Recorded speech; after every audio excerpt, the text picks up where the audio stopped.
In this video we're going to look at the J-curve. J-curve effect is an effect that's seen when a country devalues its currency.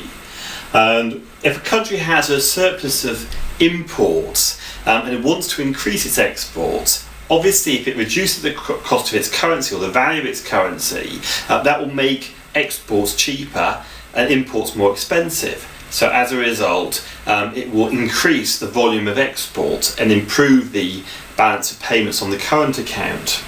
The thing which happens, however, this is a long-term effect. It's a long-term benefit. However, in the short term, you get a worse situation. And the idea of the J-curve is to illustrate that in a graph. So what we have on the y-axis, we have the current account surplus or deficit, and on the x-axis we have time. So we can see that the current account, this is a situation of neither surplus nor deficit. We can see there is a deficit. At the point where we devalue the currency, the initial effect is that the deficit gets worse. Over time, it gets better, and then the situation levels out. And you can see the J shape there. So what students find difficult to understand is, why does it get worse initially?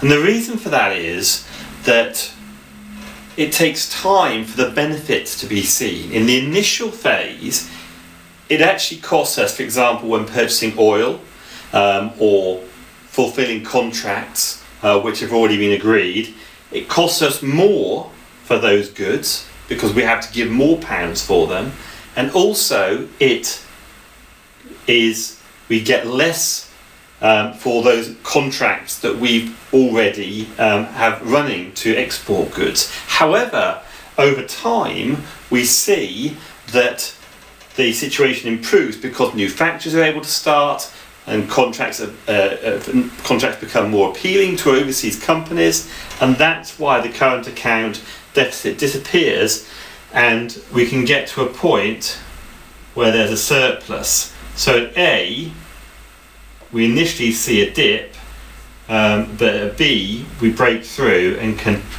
get it to a surplus position. So how do we do the analysis of that? The first point of the analysis is that the currency is devalued. Then, in the short term, exports become less expensive, but imports more expensive. That leads to the current account deficit will rise as a result. In the long term, however, exports rise and the current account deficit falls. Or we could get to a surplus. So that basically is, in a nutshell, what the J-curve effect is about.